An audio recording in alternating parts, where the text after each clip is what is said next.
Have you ever wondered what it really feels like in that moment? You know that scene, right? The pilot's in trouble, the plane is going down, and with a lightning-fast move, he pulls a handle, usually either between his legs or above his head, and a split second later, there's a sharp bang, boom! He shot out of the jet like a champagne cork on New Year's Eve. How physically painful is it, in a very real and physical sense, to actually eject from a military jet that's maybe going hundreds of kilometers per hour when you think about the experience? And what's behind that handle? And then from a technical point of view, how does it actually work? I mean, you pull it and then what's underneath? Well, fasten your seatbelts, literally, because today we're breaking down one of the most extreme and violent technologies that a human can endure, the powerful ejection seats of modern fighter jets. First question, why eject? Why use the ejection seat? Well, actually, the answer is simple, because the alternative would be crashing with your own plane. Ejection is basically the last resort. How does this kind of rocket throne actually work? It's clearly not just any ordinary seat, it's a highly sophisticated and advanced survival system. One of the most widely used models in the world is the Aces II, which is made by Collins Aerospace and is used, just to give you an idea, on some very famous fighter jets like the F-16 of the US Air Force. Another extremely well-known and highly respected manufacturer is the British company Martin Baker, which is renowned for its expertise and whose seats are used by many air forces around the world, including notably the Italian one. All of them are specifically designed to work even in what are called 0 to 0 conditions, meaning 0 altitude and 0 speed.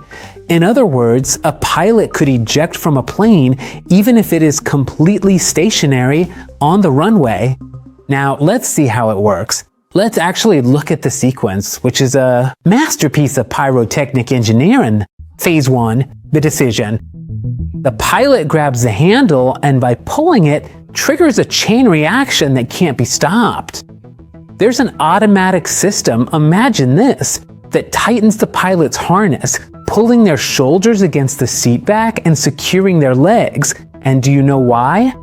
Because otherwise, when you eject, maybe at 800 to 900 kilometers per hour, the wind, it would break them. It's crazy. Yeah, it locks you in so that, you don't lose any limbs on the way out. Unbelievable. Phase 2, getting rid of the canopy. Before you can eject, you obviously have to get past the plexiglass canopy. How does that work? There are mainly two systems, and they're alternatives to each other. There's what's called jettisoning, which is the more classic method. How does it work? With explosive bolts that literally blow off the entire canopy, which of course flies away. There's also a second method called through canopy penetration, which is the faster method. You know those distinctive zigzag-shaped lines that you sometimes notice on the canopies of high-speed fighter jets? Well, what you're actually seeing there is something called a miniature detonating cord, or MDC for short, which is essentially a very tiny, precisely engineered explosive charge designed for a specific purpose. It literally shatters the plexiglass, which is the transparent material covering the cockpit, just an instant before the ejection sequence begins, so right before takeoff. In some cases, when there is no MDC, which stands for miniature detonation cord, the seat itself is designed to use strong metal spikes, known as canopy breakers, to smash through the canopy and of course make a way out for the pilot. All of this, believe it or not, happens in just 0.2 seconds, which is an incredibly short amount of time for such a complex and critical process to take place. Let's move on to phase 3, the actual ejection. Now comes, let's say, the exciting part. Under the seat, there is what is known as a two-stage ejection system, which is designed for pilot safety. A first explosion shoots the seat along a rail. To move it away from the cockpit, what happens right after that? A real fully operational solid fuel rocket engine ignites, coming to life with a powerful burst, providing the main thrust needed for liftoff. This rocket generates an insane amount of force. Just think about it for a moment. The pilot actually experiences acceleration that can reach up to an astonishing 14 G, with peaks that are even higher in certain advanced aircraft models, sometimes even reaching 16 or 18 G under specific extreme conditions.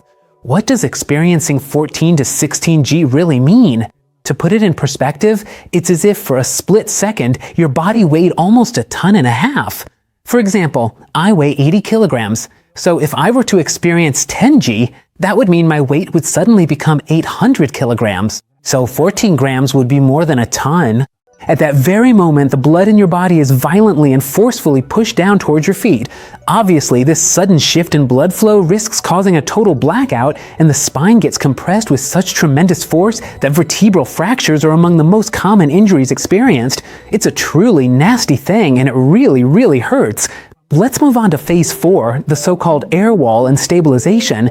Right after ejection, the pilot immediately faces what's called the wind blast, which is basically a wall of air hitting you at incredible speed. Imagine ejecting at 1,000 kilometers per hour. It's almost unimaginable.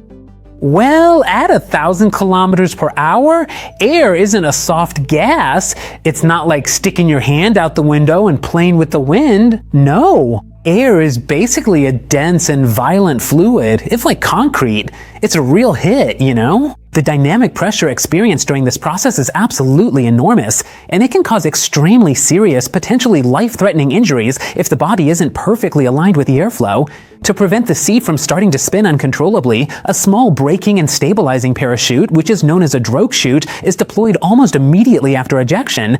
This device basically slows down the seat and helps to position it correctly and safely for the next phase, which is the crucial opening of the main parachute that will ultimately bring the person safely to the ground.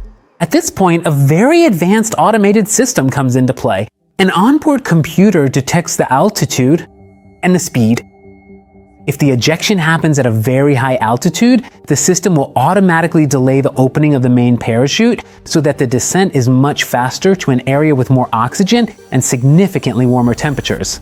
When the altitude and speed make it possible for ejection, typically often below 3,000 meters, other small explosive charges release the pilot from the seat. A moment later, the main parachute opens, and the violence, all this violence, because it's really something. What happens is going to be a mess, gives way to an almost surreal silence. At the same time, a survival kit is released from the seat and securely attached to the pilot, containing essential items for survival such as a raft, a radio, food, and water. So, ejecting is actually a physical and psychological trauma. It's devastating for a pilot, but it's also the only option they have, maybe, to survive. Sure, they survive with some pretty serious aches and pains, but generally they do survive. In fact, from a technical and technological point of view, it's a triumph. It's not just an engineering triumph, it's a bet against death if you think about it. But it's precisely thanks to this technology that so many pilots today manage to survive. Dear friends, thank you so much for sticking with us until the end. Let us know if there are other videos, stories, topics about fighter jets or similar things you'd like to see. Write it in the comments. Thank you again for following us all the way to the end, and I'll see you next time, always here on Geopop.